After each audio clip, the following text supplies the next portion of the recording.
Hello guys, आपका इस video में आप सभी का स्वागत है। और इस वीडियो में हम कुछ क्वेश्चन के बारे में बातें करेंगे और उनके आंसरों की एक्सप्लेनेशन करेंगे। हम उनके जो सभी ऑप्शन है उनकी पूर्ण रूप से अच्छी तरह से व्याख्या करेंगे।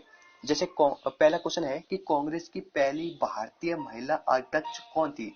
देखिए, ये भारतीय महिला के बारे में पूछ रहा है जो कि कांग्रेस की अध्यक्ष बनी थी, तो वो थी सरोजिनी नायडू। सरोजिनी नायडू ने 1925 में कांग्रेस के कानपुर अधिवेशन की अध्यक्षता की थी। और सरोजिनी नायडू भारत की पहली महिला राज्यपाल बनी थी जो कि उत्तर प्रदेश की वो बनी थी। सरोजिनी नायडू के बारे में बात की जाए तो इन्हें भारत की कोकिला कहा जाता है, क्योंकि सरोजिनी नायडू एक ऐसी महिला थी जिन्हें कविता लिखने और बोलने की बहुत शौक था। उनकी जो आवाज थी वो मधुर थी, इसलिए इन्हें भारत की कोकिला भी कहा जाता है। बात की जाए एनी बेसेंट। देखिए, एनी बेसेंट ये कांग्रेस की पहली महिला अध्यक्ष बनी थी। उन्होंने 1916 के कोलकाता अधिवेशन में अध्यक्षता की थी। और एनी बेसेंट ने कुछ पुस्तकें लिखी है, जैसे न्यू इंडिया। न्यू इंडिया इनकी बहुत ही फेमस पुस्तक है। और इन न्यू इंडिया है और दूसरी है इनकी कॉमन व्हील इनकी पुस्तक है। और सरोजिनी नायडू ने 1916 में बाल गंगाधर तिलक के साथ होम रूल आंदोलन चलाया था। और इसके अलावा बात की जाए इंदिरा गांधी, ये भारत की पहली महिला है जिन्हें भारत रत्न से सम्मानित भी किया गया। और जो भारत की पहली महिला प्रधानमंत्री बनी है सोनिया गांधी है। देखिए, सोनिया गांधी के बारे में बात की जाए तो ये कांग्रेस की अध्यक्ष रह चुकी है। अगला क्वेश्चन है सिंधु घाटी जो सभ्यता से संबंधित आ गया है कि सिंधु घाटी सभ्यता कौन सी सभ्यता थी। लोह युगीन, ताम्र युगीन, कांस्य युगीन। देखिए, सिंधु घाटी जो सभ्यता थी वो कांस्य युगीन सभ्यता थी, क्योंकि सिंधु घाटी सभ्यता में कांसा का प्रयोग बहुत ही किया जाता था। हमें देखा कि सिंधु घाटी जो सभ्यता की जब खुदाई हुई थी तो मोहनजोदाड़ो नामक स्थल से कांसा की बनी हुई एक नर्तकी की मूर्ति बनी हुई थी, जिससे हमने अनुमान लगाया कि इस सप्ताह में इसके अलावा बहुत सारी कांसे की वस्तुएं भी प्राप्त हुई थी। इससे अनुमान ये लगाया जा सकता है कि सिंधु घाटी जो सभ्यता थी वो कांस्ययुगीन सभ्यता थी। कांसा के बारे में बात की जाए तो ये तामा और टिन का मिलकर बनता है। तामा और टिन से मिलकर बनता है, जबकि पीतल है ये तामा और जिंक से मिलकर बनता है। तो इससे अलावा हम ये अनुमान लगा सकते हैं कि सिंधु घाटी सभ्यता के जो लोग थे वो काफी प्रकार के उद्योगों में निपुण थे। इसके अलावा अलग क्वेश्चन है, ये पुस्तकों से संबंधित आ चुका है। जैसे आता है विशाखा दत्त द्वारा कौन सी पुस्तक लिखी गई थी। देखिए, विशाखा दत्त ने लिखी थी मुद्रा राक्षस।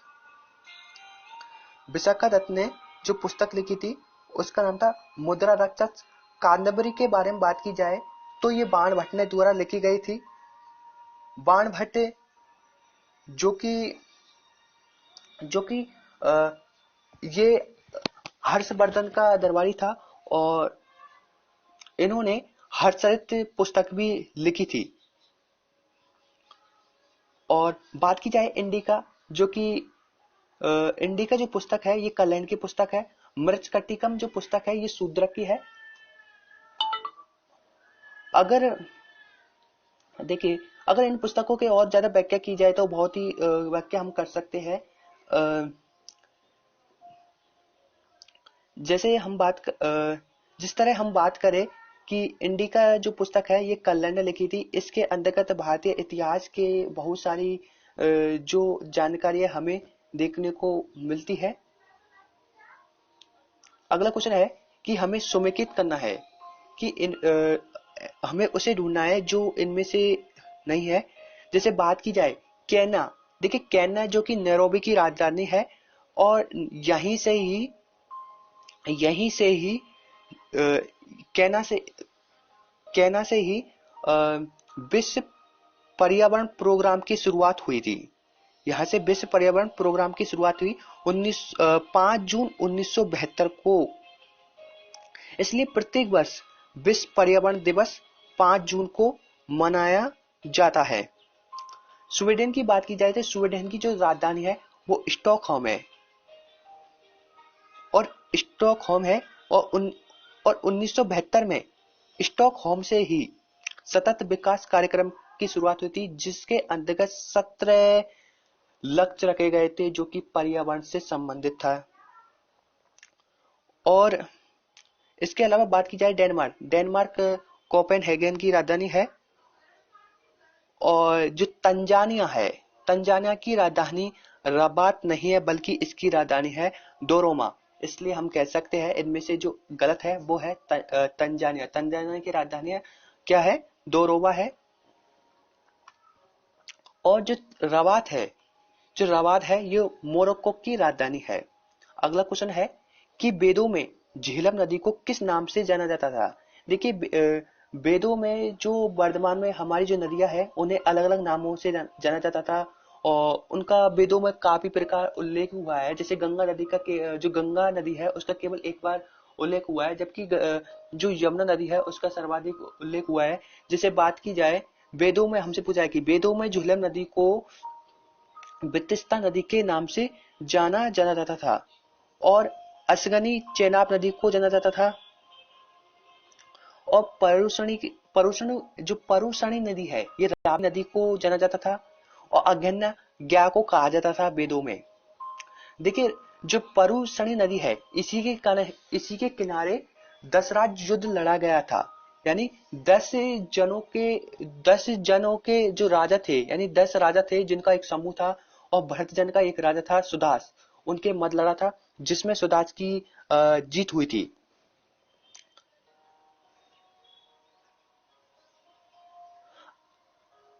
अगला क्वेश्चन है कि जो एक साइंस से संबंधित है, जैसे बात की जाए आई है मिश्रित ग्रंथि कौन सी है, इनमें से कौन सी मिश्रित ग्रंथि है। मिश्रित ग्रंथि से तात्पर्य है कि वह कौन सी ग्रंथि है जिसमें पाचक रस, एंजाइम्स तथा हार्मोन्स दोनों स्थापित होते हो। हम बात करें अग्न्याशय जो ग्रंथि है ये एक तरह की मिश्रित ग्रंथि है, क्योंकि इससे हार्मोन्स निकलते हैं। इससे निकलने वाला जो हार्मोन है इसमें कुछ कोशिकाएं होती है, जैसे बीटा कोशिका बीटा कोशिका से इंसुलिन नामक हार्मोन निकलता है। जब हमारे शरीर में इंसुलिन हार्मोन की कमी हो जाती है तब हमें डायबिटीज रोग, जिसे बोलते हैं मधुमेह रोग होता है। और इस रोग में हमें जो डॉक्टर्स होते हैं मीठा खाने की सलाह नहीं देते हैं कि मीठा कम कर देना चाहिए इसमें, क्योंकि ये इंसुलिन हार्मोन को और ज्यादा कम करता है। और अग्न्याशय ग्रंथि से जो एंजाइम्स जो हार्मोन्स निकलता है इससे पूर्ण पाचक एंजाइम्स यानी प्रॉपर डिसेटिव जूस निकलता है, जो कि हमारे भोजन को पचाने में सहायक होता है। बात की जाए थायराइड ग्रंथि, देखिए थायराइड जो ग्रंथि है हमारे गले में पाई जाती है। इससे निकलने वाला जो हार्मोन्स होता है वो थायरोक्सिन हार्मोन्स होता है। जब थायरोक्सिन हार्मोन्स में कभी कभी बार क्या होता है कि जब हमारे शरीर के भीतर आयोडीन की कमी हो जाती है तब घेगा रोग, जिसे गलपट रोग भी कहा जाता है। इस रोग में होता है क्या है कि जो मानव होता है, हमारे जो गला होता है गले में सूजन आ जाती है, और हमारा जो श्वसन तंत्र है उस पर बहुत ही बुरा प्रभाव पड़ता है। हमें श्वास लेने में बड़ी दिक्कत आ जाती है, और इससे हमारी मृत्यु हो सकती है। इसलिए डॉक्टर सलाह देते हैं कि हमें उन फलों का या उन सब्जियों का सेवन करना चाहिए ज्यादातर जिनमें आयोडीन हो। जैसे समुद्र के किनारे जो सब्जियां उगती है उनमें आयोडीन की मात्रा बहुत ही अधिक पाई जाती है, इसलिए हमें डॉक्टर उन सब्जियों की सलाह देता है। इसके अलावा बात की जाए एड्रिनल ग्रंथि, देखिए एड्रिनल जो ग्रंथि है ये हमारे जो ब्रक है वहां पर पाई जाती है। एड्रिनल ग्रंथि से निकलने वाला जो हार्मोन है एड्रिनल हार्मोन भी है, जिसे इसके अलावा इससे फाइट एंड फ्लाइट हार्मोन निकलता है। इससे निकलने वाला सेक्स हार्मोन्स भी है, लव हार्मोन्स भी है। क्योंकि इसे फाइट एंड फ्लाइट हार्मोन इसलिए बोलता है क्योंकि जब हमारे शरीर के भीतर भय डर पैदा हो जाता है तो हमारे शरीर के भीतर यह हार्मोन बहुत ही फास्ट हो जाता है, तेज होता है, जिसके कारण हमारे शरीर में भीतर बहुत ही तेजी आ जाती है। इसलिए इसे फाइट एंड फ्लाइट हार्मोन कहते हैं। पीयूष ग्रंथि के बारे में बात की जाए तो पीयूष ग्रंथि मानव शरीर के पाई जाने वाली सबसे छोटी ग्रंथि है, और यह जो ग्रंथि है हमारे मस्तक में स्थित होती है। इसे मास्टर ग्रंथि भी कहा जाता है। मास्टर ग्रंथि इसलिए कहा जाता है क्योंकि यह हमारे शरीर के भीतर की जो अन्य ग्रंथियां हैं उनको कंट्रोल करती है, यानी उनको नियंत्रित करती है। अगला क्वेश्चन है कि सतमे जैते शब्द है उसका उल्लेख कहां पर किया गया है। देखिए, सतमे जैते जो शब्द है उसका उल्लेख हमें सबसे पहले मुंडकोपनिषद से प्राप्त होता है। और ज्वालापनिषद के बारे में बात की जाए तो इसके अंतर्गत हमें जो 4 आश्रम है उनके बारे में जानकारी मिलती है। ऋग्वेद की बारे में बात की जाए तो ऋग्वेद के अंतर्गत ऋग्वेद का जो चौथा मंडल है ऋग्वेद का जो चौथा मंडल है उस ऋग्वेद के चौथे मंडल में हमें जो 4 वर्ण है ब्राह्मण क्षत्रिय शूद्र उनके बारे में हमें जानकारी मिलती है। अगला क्वेश्चन है कि कार्ल लैडिस्टर, देखिए ये भी साइंस से संबंधित आ चुका है। कार्ल लैडिस्टर ने किसकी खोज की थी। देखिए, कार्ल लैडिस्टर है उन्होंने रक्त परिसरण है इसकी खोज की थी। रक्त परिसरण की खोज इसने कार्ल लैडिस्टर ने की थी। और देखिए, रक्त परिसरण तंत्र का मतलब है कि जो हमारा ब्लड है उसका परिसंचरण, यानी हमारे शरीर के भीतर उसका आवागमन किस तरह होता है, किन माध्यमों से होता है, उसके बारे में सबसे पहले हमें कार्ल जो लैडिस्टर है उन्होंने बताया था। और बात की जाए जीवित कोशिका खोज, देखिए कोशिका क्या है। देखिए कोशिका जो है ये मानव शरीर की सबसे छोटी क्रियात्मक और संरचनात्मक इकाई होती है, और बहुत सारी कोशिकाओं से मिलकर हमारे शरीर का निर्माण होता है। हर रोज बहुत सारी लाखों करोड़ जो लाखों कोशिका है वो नष्ट होती है, और अनेक बहुत सारी कोशिकाओं का निर्माण होता है। तो सबसे पहले 1765 में एक वैज्ञानिक थे जिनका नाम था रॉबर्ट हुक। उन्होंने मृत कोशिका की खोज की थी। उन्हीं के कुछ सालों पश्चात 10 साल पश्चात यानी 9 साल पश्चात यानी 1674 में एक वैज्ञानिक हुए थे जिनका नाम था ल्यूवेन हॉक। उन्होंने जीवित कोशिका की खोज की थी। और बात की जाए रक्त समूह की खोज, तो रक्त समूह की खोज ये विलियम हार्वे ने की थी। रक्त समूह से मतलब है कि जो हमारा ब्लड है इसका समूह, यानी इसको कितने भागों में बांटा गया है, इसका कौन कौन से समूह है। जैसे हमारा ब्लड ग्रुप होता है, जैसे ए होता है, बी होता है, ए होता है, बी होता है, ओ है, और ए भी होता है। जैसे बात की जाए जो ए ब्लड ग्रुप है उसको सर्वग्राही कहा जाता है, क्योंकि जो ए ब्लड ग्रुप होता है इसमें एंटीजन तो पाया जाता है लेकिन इसमें एंटीबॉडी का अभाव होता है। इसी कारण इस ब्लड ग्रुप वाले व्यक्ति का जो खून है वो ए तथा ए बी को दिया जा सकता है। और बात की जाए जैसे ओ, इसे सर्वदाता कहा जाता है, यानी सर्वदाता कहा जाता है, डोनर कहा जाता है, क्योंकि इसके जो ब्लड है उसमें एंटीबॉडी पाई जाती है बल्कि एंटीजन नहीं पाया जाता है। और बात की जाए इसके अलावा आरएच फैक्टर, देखिए आरएच फैक्टर की जो खोज है ये सबसे पहले जो वैज्ञानिक है कार्ल लैंडनिस्टर और एक और वैज्ञानिक थे जिनका नाम है बीनर, उन्होंने रीसस बंदर के शरीर में खोज की थी। और हमारे जो देखिए अगला क्वेश्चन है कि जो अगला टॉपिक ये है कि आनुवंशिकता का नियम किसने दिया था। देखिए आनुवंशिकता का जो नियम है ये सबसे पहले दिया था ये जो मेंडल, देखिए मेंडल है, मेंडल इन्होंने दिया था। और इसके अलावा हम बात करें जो हमारा ब्लड है, ब्लड है क्या है। देखिए ब्लड एक तरल संयोजी ऊतक होता है, यानी इंग्लिश में बोले तो blood is liquid connective tissues होता है। और मानव शरीर के ब्लड का पीएच मान 7.4 होता है, ये सबसे इंपॉर्टेंट बात है। अगला क्वेश्चन है कि समान सिविल संहिता यानी यूनिफॉर्म सिविल कोड का उल्लेख संविधान के किस अनुच्छेद में है? तो अनुच्छेद 44 में समान सिविल संहिता का उल्लेख किया गया है। जो अनुच्छेद 44 है, यहाँ पर जो नीति निर्देशक तत्वों के अंतर्गत आते हैं। जो नीति निर्देशक तत्व है, इनका प्रावधान भारतीय संविधान में अनुच्छेद 36 से लेकर 51 तक रखा गया है और भाग 4 में इनका प्रावधान है। इन्हें आयरलैंड के संविधान से लिया गया है। नीति निर्देशक तत्वों में ये प्रावधान रखा गया है कि जो राज्य है, यानी भारत के जो प्रत्येक राज्य है, उनको निर्देश दिए गए हैं कि वो इन जो नियम है या जो उद्देश्य है उनको या निर्देश है उनको वो अपना सकते हैं, चाहे अपना सकते हैं और उनको अपनाने के लिए बाध्य नहीं किया जा सकता। नीति निर्देशक तत्व जो कि बाध्य योग्य नहीं है।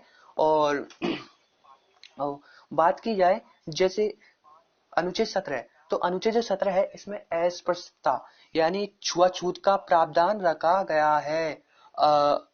अनुच्छेद 40 की हम बात करें तो इसमें जो ग्राम पंचायत है उसके गठन का प्रावधान रखा गया है। और अनुच्छेद 79 के बारे में बात करें तो इसके अंतर्गत जो हमारी जो संसद है, पार्लियामेंट है, उसका प्रावधान रखा गया है। अनुच्छेद 79 में कहा गया है कि भारत के लिए एक संसद होगी जिसका गठन राष्ट्रपति, राज्यसभा और लोकसभा से मिलकर बनाया गया। जो अनुच्छेद 80 है उसमें राज्यसभा का उल्लेख है और अनुच्छेद 81 में लोकसभा का उल्लेख है। अगला क्वेश्चन है कि मृतकों का टीला किसे कहा जाता है? देखिए, मृतकों का जो टीला है ये मोहनजोदाड़ो को कहा जाता है। बात की जाए कालीबंगा, देखिए कालीबंगा जो कि राजस्थान के हनुमानगढ़ जिले में पड़ता है और यहाँ पर देखा जाए तो विभिन्न प्रकार के जो पुरातात्विक अवशेष है यानी मिले हैं। जैसे बात की जाए, जैसे हम यहाँ पर बात करें तो यहाँ पर जुते हुए खेतों के साक्ष्य भी मिले हैं और यहाँ पर नालियों के बनाने के भी साक्ष्य मिले हैं। और जैसे आती है हमारा सुरता कोदड़ा। देखिए, सुरता कोदड़ा में जो घोड़े की अस्थियां है, पहली बार घोड़े की जो अस्थियां है ये सुरता कोदड़ा में मिली है।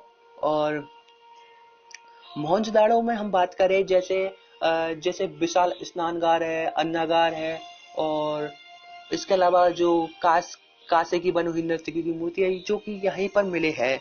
और मोहनजोदाड़ो से ही जो टीले मिले हैं, जो दो वर्गों के टीले भी यहाँ पर मिले हैं। जो मोहनजोदाड़ो है, हड़प्पा है, ये सिंधु घाटी सभ्यता के मुख्य नगर थे। अगला क्वेश्चन है, जैसे हमारा ये जो मंदिर से संबंधित आ चुका है, जैसा आता है ब्लैक पैगोडा। इनमें से हमें ये बताना है कि कौन सा असत्य है। जैसे ब्लैक पैगोडा जो मंदिर है उड़ीसा में पड़ता है, जो कि सूर्य देवता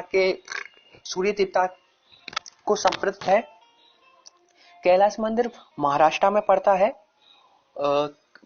पड़ता है। इस मंदिर का जो निर्माण है वो पहाड़ी को काटकर बनाया गया। यहाँ पर एक शिवलिंग है शिव शंकर का। सबरीमाला जो मंदिर है ये कर्नाटक में नहीं है बल्कि ये केरल में है। और सबरीमाला भारत का एकमात्र ऐसा मंदिर है जहाँ पर महिलाओं का प्रवेश निषेध है। और यहाँ पर जो भगवान है, भगवान अयप्पा स्वामी की यहाँ पर मूर्ति है। और विरूपाक्ष जो मंदिर है ये कर्नाटक में है। विरूपाक्ष मंदिर कर्नाटक में है। तो अगला जो है ये देखिए जैन धर्म से आ चुका है। जैसे बात की जाए कि पहले जैन तीर्थकर कौन थे। देखो, पहले जो जैन तीर्थकर थे वो थे ऋषभदेव। जैन धर्म में अब तक 24 तीर्थकर हुए हैं, जिनमें पहले थे ऋषभदेव, 23वें थे वो थे पार्श्वनाथ और 24वें थे महावीर स्वामी। धम्मचक्र प्रवर्तन का संबंध है। देखिए, धम्मचक्र प्रवर्तन का संबंध कैसे है? सारनाथ, लोमनी, बोधगया, कुशीनगर। देखिए, धम्मचक्र का मतलब है कि जब महात्मा बुद्ध ने अपना जो पहला उपदेश दिया था, यानी ज्ञान प्राप्त हो चुका था, उसके बाद उन्होंने पहला उपदेश या शिक्षा जो दी थी वो दी थी सारनाथ में। इसलिए सारनाथ का संबंध धम्मचक्र प्रवर्तन से संबंध है। लुम्बिनी वन में इनका जन्म हुआ था 563 ईसा पूर्व। बोध गया में ये गए थे और वहां पर उन्हें ज्ञान की प्राप्ति हुई थी। बरगद वृक्ष के नीचे या बट वृक्ष के नीचे हम कह सकते हैं। और कुशीनगर में इन्हें महापरिनिर्वाण यानी यहाँ पर उनकी मृत्यु हो चुकी थी। भगवान जो बुद्ध की मृत्यु हुई थी उसे बौद्ध ग्रंथों में महापरिनिर्वाण कहा जाता है। देखिए ये आ चुका है, ये हमारे संविधान से संबंधित है कि मूल संविधान में कितने मौलिक कर्तव्य थे। देखिए बात की जाए जो हमारा जो संविधान है उसमें मौलिक कर्तव्यों का प्रावधान नहीं रखा गया था, सबसे बड़ी बात तो यह है। लेकिन 42वां संविधान संशोधन 1976 में किया गया और हमें मौलिक कर्तव्यों का प्रावधान रखने की जरूरत पड़ी। इसके लिए सरदार स्वर्ण सिंह समिति बनाई गई और इसी समिति के आधार पर 10 मौलिक कर्तव्यों का प्रावधान रखा गया। इन 10 मौलिक कर्तव्यों को रूस के संविधान से लिया गया था। और बात करें इसके अलावा वर्तमान में 11 मौलिक कर्तव्य है। तो 11वां जो मौलिक कर्तव्य है ये 86वां संविधान संशोधन अधिनियम 2002 किया गया और इसमें 11वां जो मौलिक कर्तव्य है वो रखा गया था। देखिए मौलिक के जो कर्तव्य है ये तो हमने संशोधन के माध्यम से ले लिए थे, लेकिन इनका प्रावधान संविधान के जो आर्टिकल्स है और जो भाग है उनमें कहाँ रखा गया है।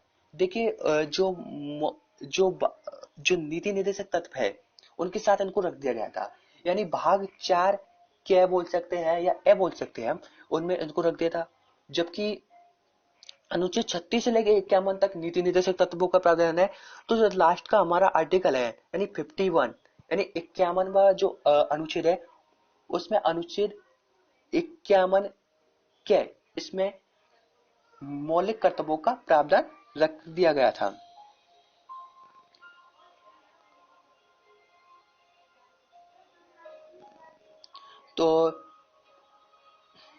तो आज का ये इतना ही वीडियो काफी है और ये वीडियो काफी मिनट का हो चुका है, यानी 22 मिनट का हो चुका है। वीडियो को पूरी तरह अच्छी तरह समझिए और मेरे इस वीडियो के बारे में आप कैसा लगा ये अच्छी तरह बताइए।